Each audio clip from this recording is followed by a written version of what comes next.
Buenas noches, mi nombre es Gregorio y el día de hoy yo les estaré hablando de la ley de Sherman. Esta charla se dividirá de la siguiente manera.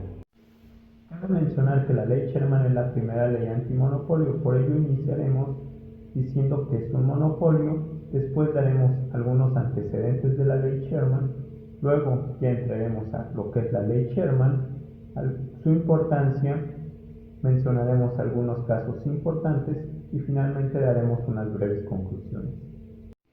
Bien, ¿qué es un monopolio? Un monopolio es una situación de mercado donde un único vendedor o productor asume una posición dominante en una industria o sector de ella.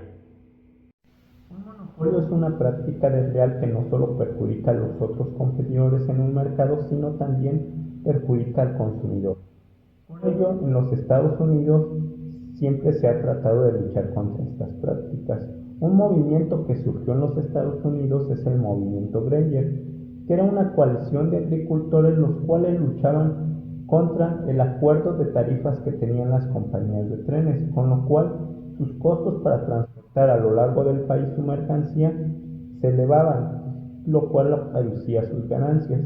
Esto llevó al caso Moe versus Illinois, y a pesar de que en los Estados Unidos se sigue un liberalismo económico, en este caso la Corte decidió que el Estado estaba facultado para intervenir en situaciones así, donde las compañías como las de trenes estaban abusando de los agricultores.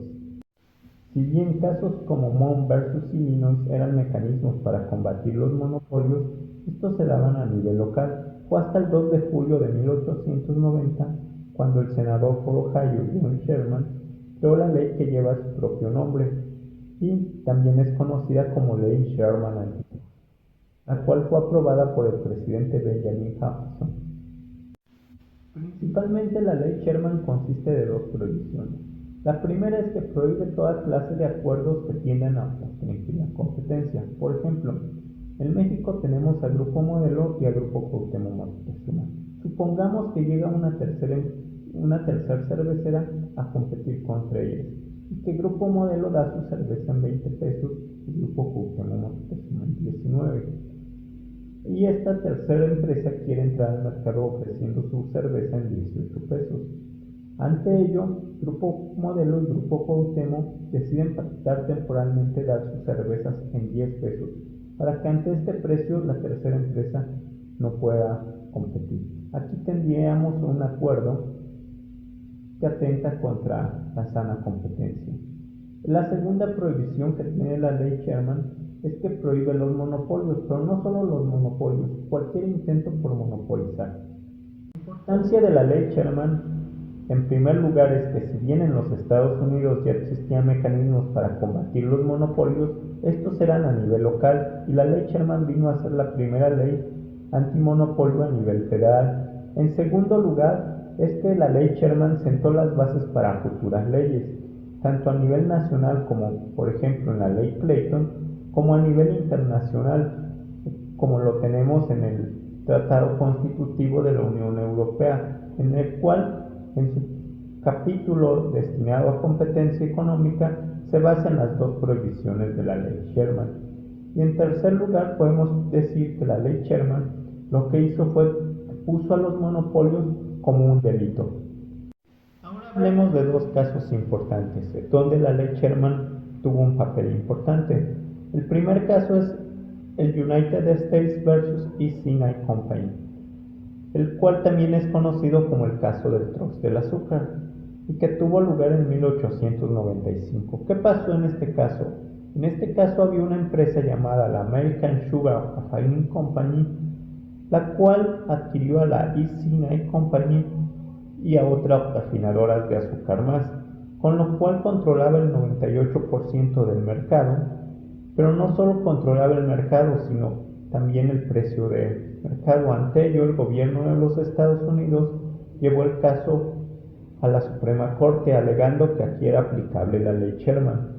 Sin embargo, la Corte dijo que no era así, que no era aplicable la ley Sherman porque esta era aplicable al comercio.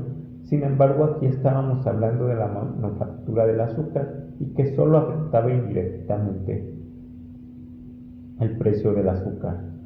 Aquí tenemos un ejemplo donde pues sí se veía que era necesario modificar la ley Sherman y que ocurrió posteriormente con la ley Clayton.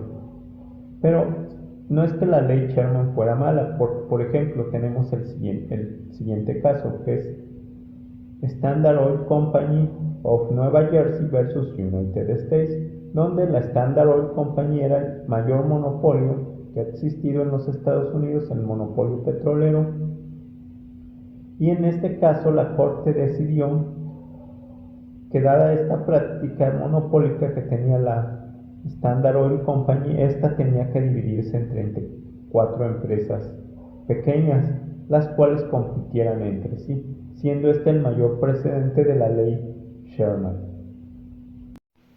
Finalmente, como conclusión, podemos decir, en primer lugar, que la ley Sherman es la base con la cual se han creado otras leyes antimonopolio, no solo en los Estados Unidos, sino en el mundo entero.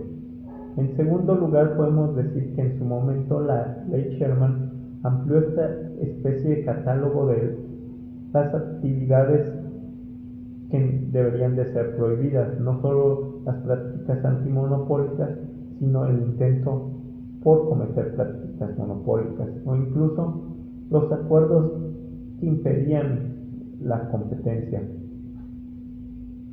En tercer lugar, algo importante que tuvo la ley Sherman es que tal cual nos catalogó los monopolios como un delito. Y en cuarto lugar, podemos decir que sin la ley Sherman hubiera sido imposible acabar con el gran monopolio del petróleo de la Standard Oil Company. Con esto doy por concluido este video donde hablé de la ley Sherman, en qué consiste, cuál es su importancia dentro del derecho de la competencia económica, y les agradezco por su atención. No se olviden de dar me gusta a este video y de seguirme en mis redes sociales.